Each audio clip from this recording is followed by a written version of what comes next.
Right మిగిలిన updates చూస్తే పొంగనూరులో అరాచకం రాజ్యమేలుతుందా? అక్కడ ప్రజాస్వామ్యం అన్నది మచ్చుకైనా కనిపించడం లేదా? ఎన్నికల నాటికి బోడే రామచంద్ర యాదవ్ను అడ్డు తొలగించుకోవాలన్న కుట్ర జరుగుతుందా? హైకోర్టు ఆదేశాలను కూడా తొంగోలో తొక్కి మరీ ఉక్కుపాదం మోపుతున్నారా?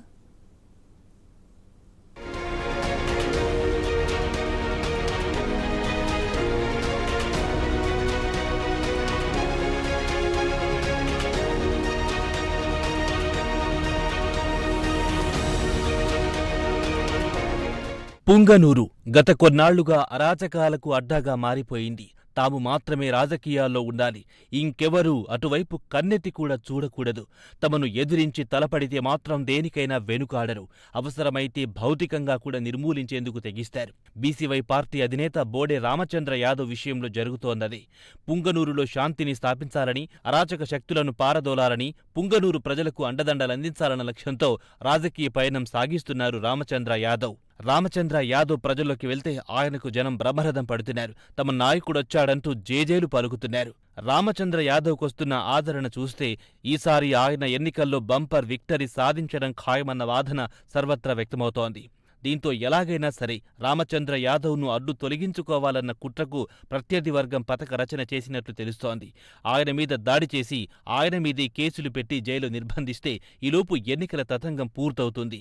ఎన్నికల్లో రిగ్గింగ్ లాంటివి యథేచ్ఛగా చేసుకోవచ్చన్న కుట్రకు తెరతీస్తున్నట్టు అనుమానాలు వ్యక్తం చేస్తున్నారు బీసీవై పార్టీ కార్యకర్తలు.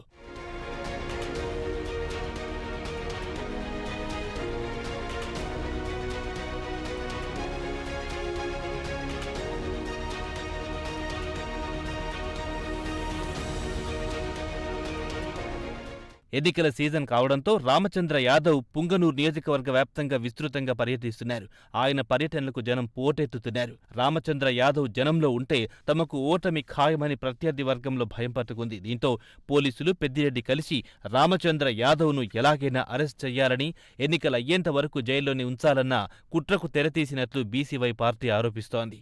ఇప్పటికే రామచంద్ర యాదవ్ ప్రధాన అనుచరులను అరెస్ట్ చేసి రిమాండ్కు పంపిన పోలీసులు రామచంద్ర యాదవ్ను కూడా అరెస్ట్ చేసి ఎన్నికలు అయ్యేంత వరకు ఆయన్ను జైల్లోనే ఉంచాలని కుట్ర చేస్తున్నట్లు అనుమానాలు వ్యక్తం చేస్తున్నారు.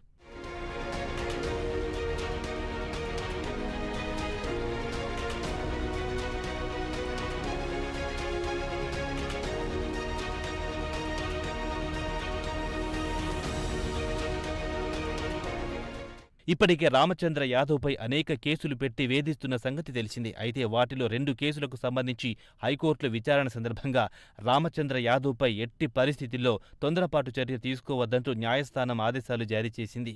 స్వేచ్ఛగా ఆయన్ను ఎన్నికల ప్రచారం చేసుకోనివ్వాలని, ఆపడానికి మీరెవరంటూ పోలీసులను ఘాటుగా ప్రశ్నించింది హైకోర్టు.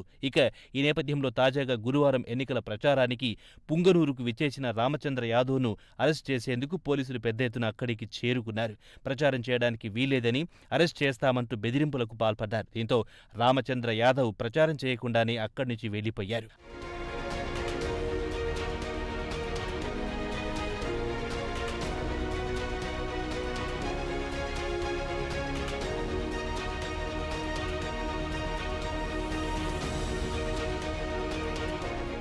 అసలెందుకు రామచంద్ర యాదవ్ అంటే ఇంత భయం? నిండా 40 ఏళ్లు కూడా లేని ఆ యువనేతను చూస్తే 40 ఏళ్ల రాజకీయ అనుభవం చెప్పుకునే నాయకులకు తడిసిపోతోందెందుకు? ఇప్పుడు సామాన్య ప్రజల్లోనూ చర్చనీయాంశమవుతున్న ప్రశ్నలివే. నిజానికి రామచంద్ర యాదవ్ అతి సాధారణ రైతు కుటుంబం నుంచి వచ్చి అంచెలంచెలుగా అత్యున్నత స్థాయికి ఎదిగిన వ్యక్తి. ఏ పదవి లేకుండానే పలు సేవా కార్యక్రమాలతో పాటు యువతకు ఉద్యోగ, ఉపాధి అవకాశాలు కల్పిస్తూ ప్రజల్లో బలమైన ముద్ర వేసుకున్నారు. దీంతో రామచంద్ర యాదవ్ లాంటి నాయకుడికి చట్టసభలకు పంపితే నియోజకవర్గంలో ప్రశాంత వాతావరణం నెలకొంటుందని, యువతకు ఉద్యోగ అవకాశాలొస్తాయని పుంగనూరు ప్రజలంతా నమ్మకంతో ఉన్నారు. దీంతో రామచంద్ర యాదవ్ ప్రజల్లోకి వెళ్తే వేలాదిగా జనం తరలివచ్చి జేజేలు పలుకుతున్నారు. రామచంద్ర యాదవ్ ప్రభంజనాన్ని చూసి సహించలేని పెద్దిరెడ్డి ఎలాగైనా సరే ఆయన్ను అడ్డు తొలగించుకోవాలన్న కుట్రకు తెరతీశారని, పోలీసులతో కలిసి ఉక్కుపాదం మోపేందుకు అడుగులు వేస్తున్నారని బీసీవై పార్టీ ఆరోపిస్తోంది.